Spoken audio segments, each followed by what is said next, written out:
Hello, welcome back to a Spiritual Ascension, my own 5-year journey.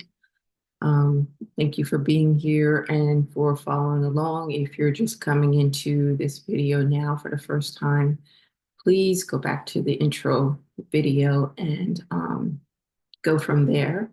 And because it's a whole story, it's going in chronological order. Okay. When I left off that day, I had early morning.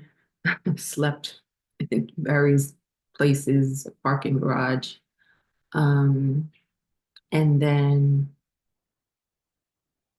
during that day, I had gone to the mall to kind of just, be there for the day. At least it was kind of somewhere I could be.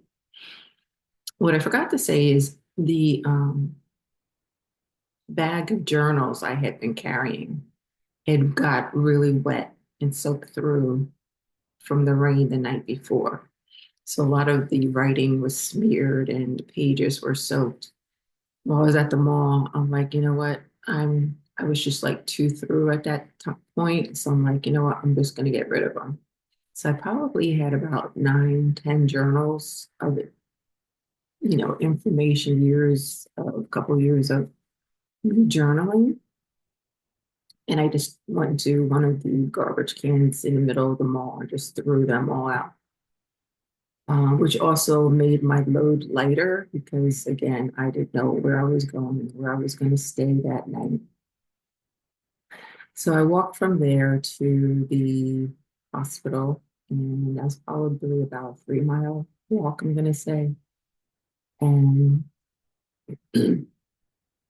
I figured I could be in the waiting room, but then they closed that down at 8 o'clock. And I went over to the emergency room, waiting room, and I just sat there. So after probably 2, 3 hours, they always have a security guard there. He kind of came over to me and he's like, because it's a small waiting room, so they can see who was, you know, being waited on for care and then who was just there. So he said, are you waiting for someone or need to be seen? And I was like, well, I don't feel well, which I didn't because of that night before that a chill had gotten into me. And I wasn't sick, but just wasn't feeling well. And he said, well, if you're not feeling well, do you want to get checked out? And I said, well, let me just sit here. This is me biding time. I did not want to go back outside into cold. I had, on the way from the mall, I had been looking. Um, I always forget to do my time. I'm so sorry. Okay. I just don't like to make these too long for you guys. Um, so while I was walking, I was kind of looking for place because I had never been in this situation before. I was out on the street for the first time. Um, I was kind of looking for places where can I duck and hide and just keep warm. I had seen another bus stop kind of encasement type of thing. And I said, well, worst case scenario, it's kind of there where I can, and I was not prepared as far as clothing. Um, just from me having my clothes on all that day, they kind of dried out. But I didn't have anything else with me at that point to kind of, oh, wait a minute. I did have a shawl. I did bring a shawl. No, no, no. Was it a shawl? No, I know what I brought. I had two. Actually, those are two other things. Remember, I keep saying, like, I know there's not that many things, so that's 8 things now. No, no, I'm sorry. It's 7 things.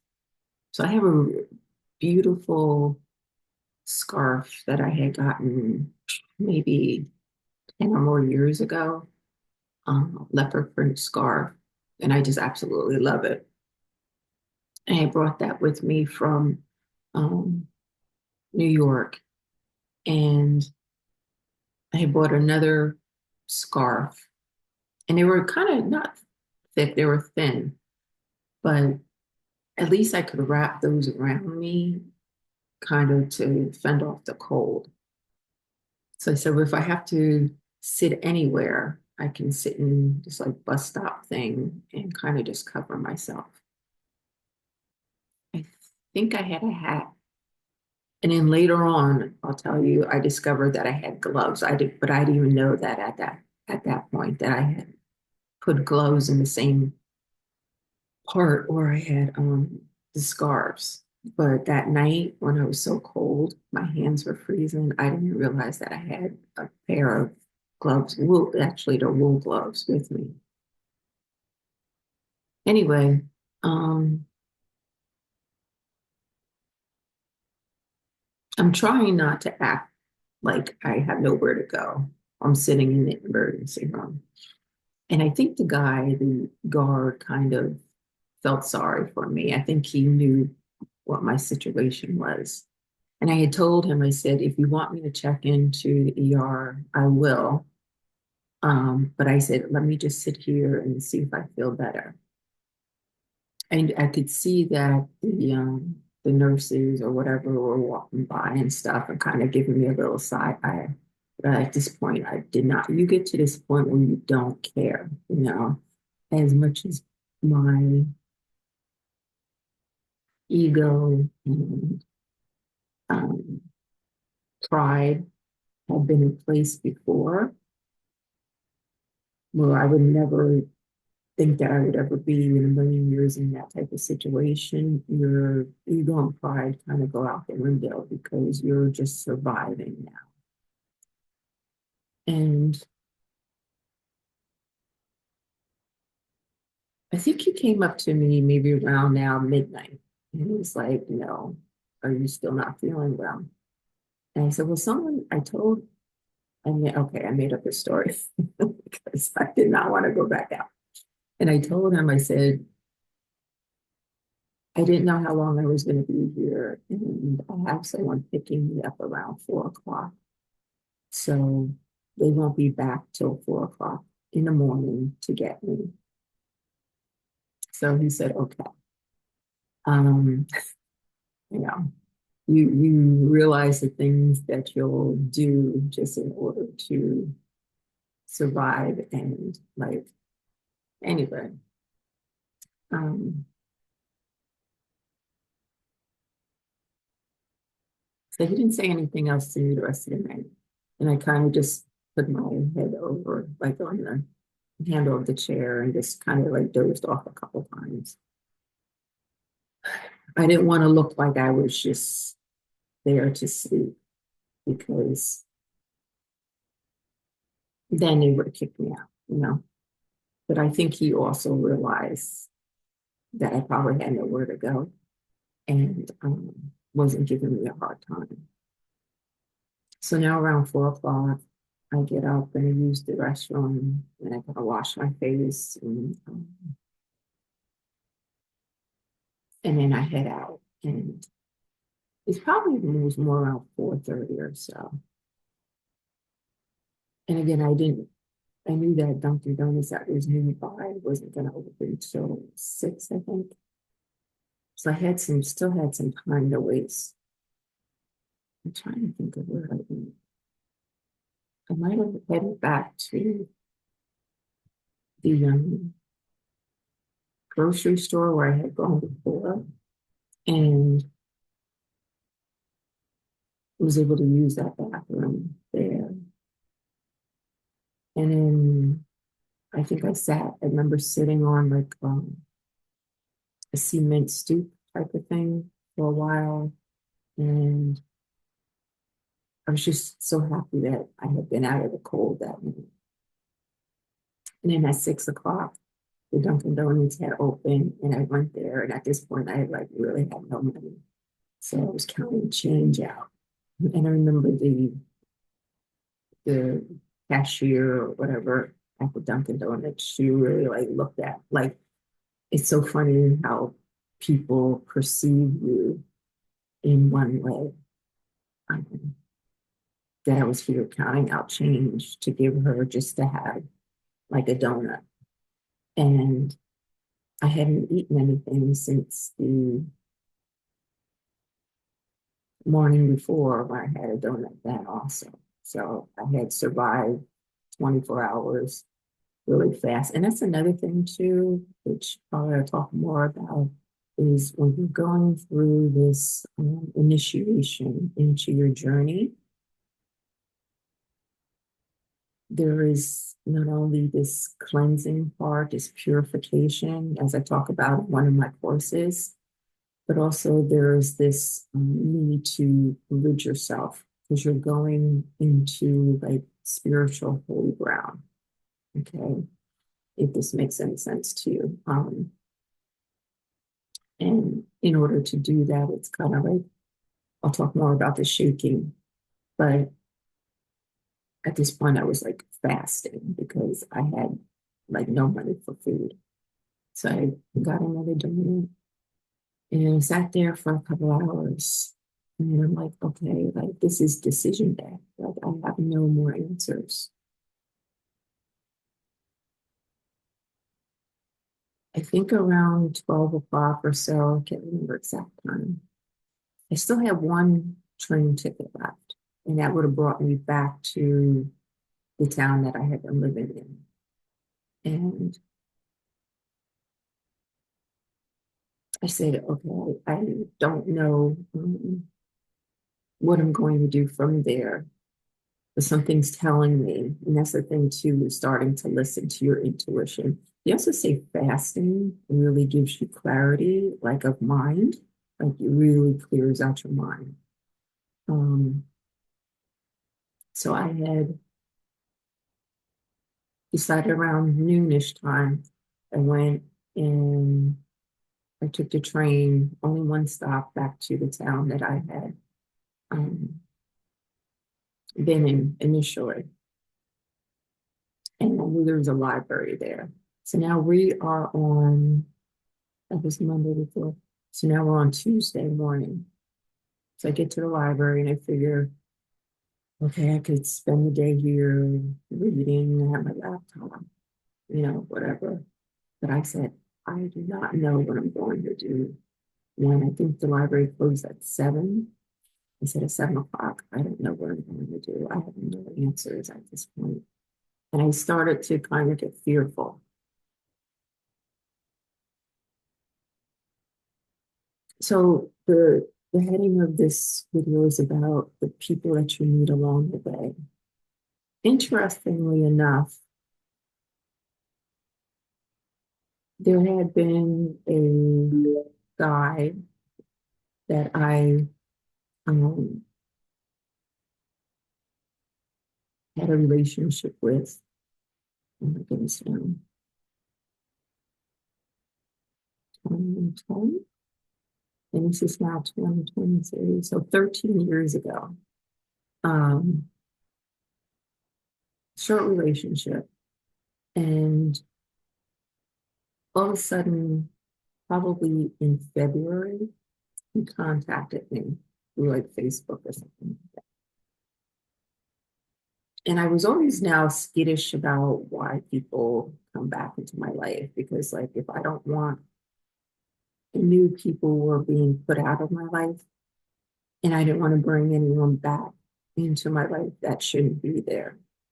But something made me respond to his text. And so during the time that I was in that apartment, renting that room from that woman, he was keeping in contact with me. And he would call me every night and just say, are you okay? Because he kind of knew the circumstances that I was in. I didn't tell him that,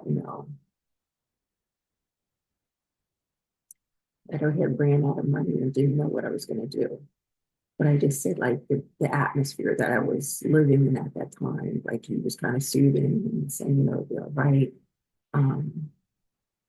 I actually had took the bus into New York and had met him for the day.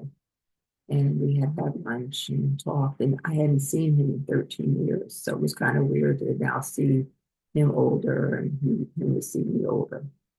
Anyway,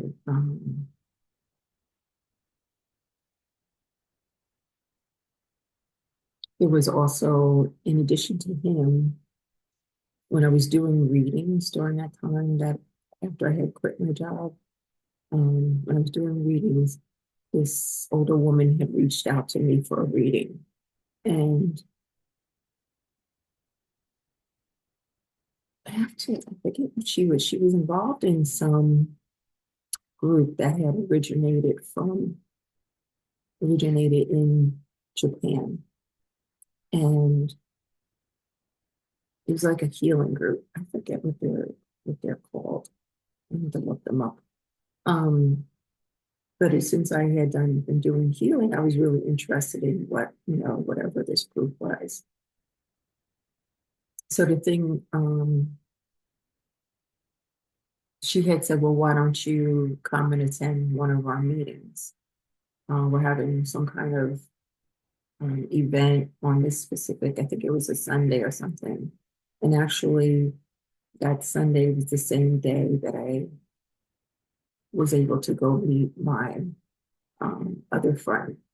So I made arrangements for me to meet him after I had gone to her event. So sorry if I'm mixing you all up.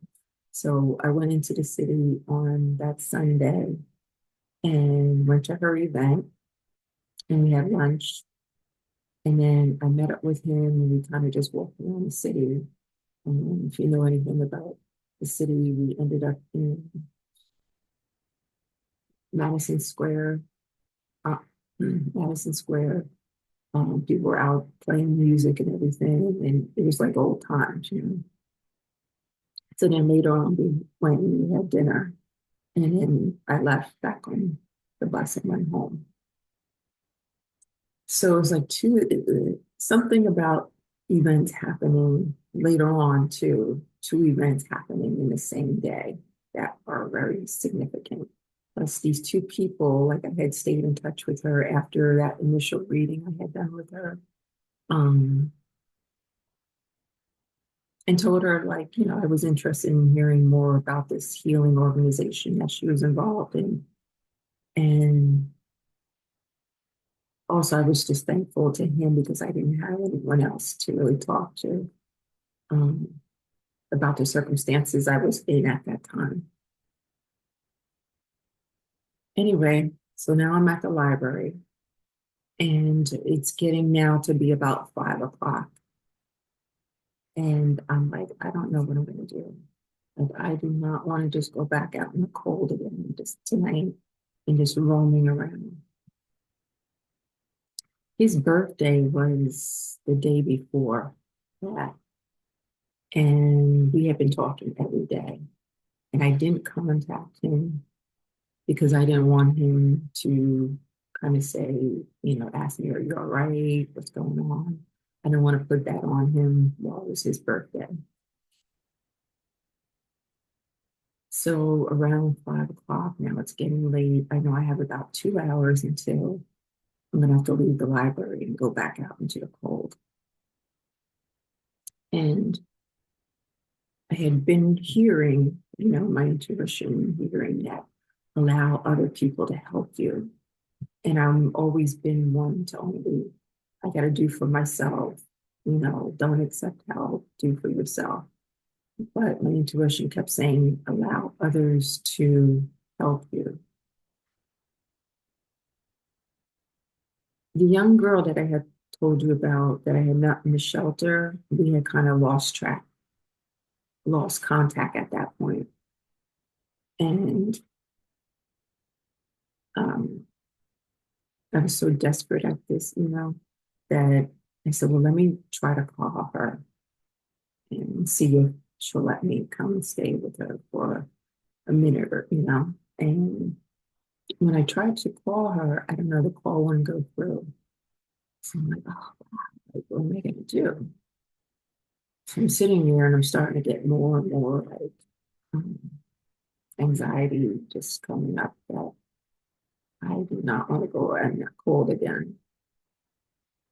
A few minutes later, my guy friend, he texts me and he's like, hey, how you doing?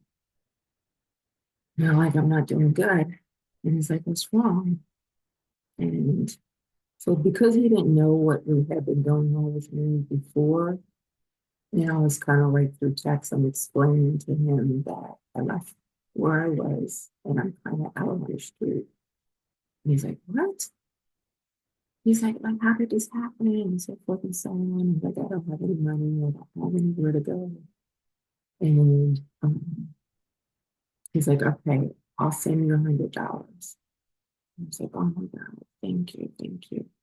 But it's like, as I say, there's going to be people while you're on your journey that come into your life to help you through certain circumstances. And even though now it had been, I guess, about 3 or 4 months since he had first contacted me,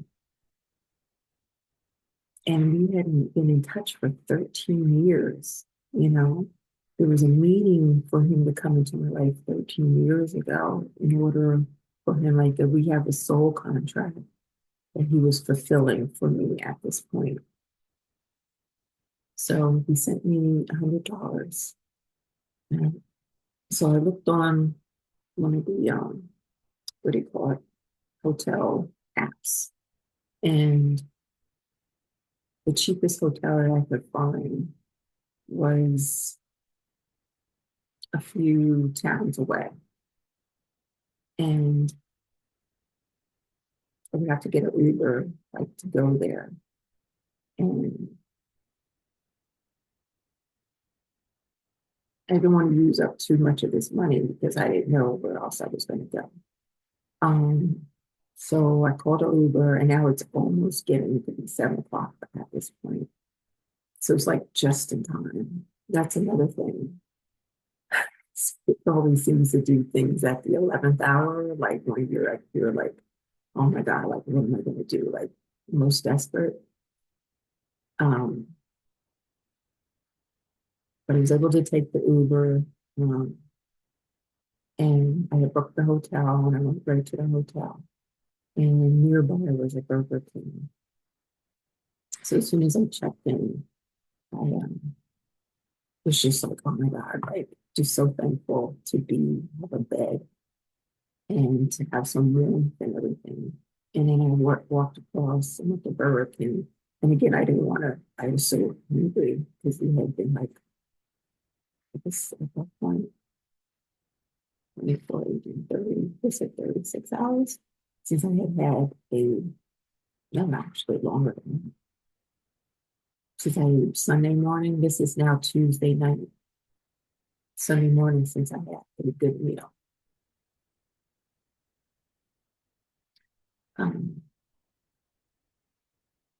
But I went over, I got some food, came back, I was just so hungry, was eating. And now I had already gotten rid of like the clothes that I had. Remember that bag? Because I got so through. So all I had was the clothes on my back. And I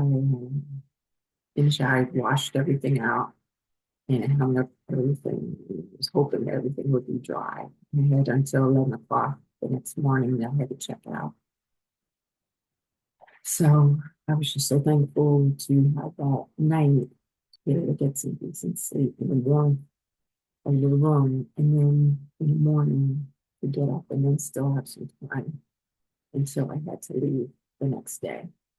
So that's why I say pay attention while you're on your journey to the people who come into your life. Right? Is really, there's that saying, there's a reason, season, whatever it is. That it's kind of fascinating too, that I haven't seen this person in 13 years, but now all of a sudden he showed up like at the right time.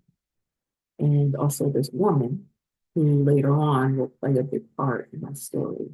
I had no idea at this point, but um, that spirit just sent her in for a reading, but we would develop like a friendship. And then it would turn into, her helping me out later on down the line too. Okay, I'm going to leave it there because I'm over time. But thank you for being here. Thank you again for liking my videos and listening to my story. Please again, like, share, and subscribe, and I'll see you next time.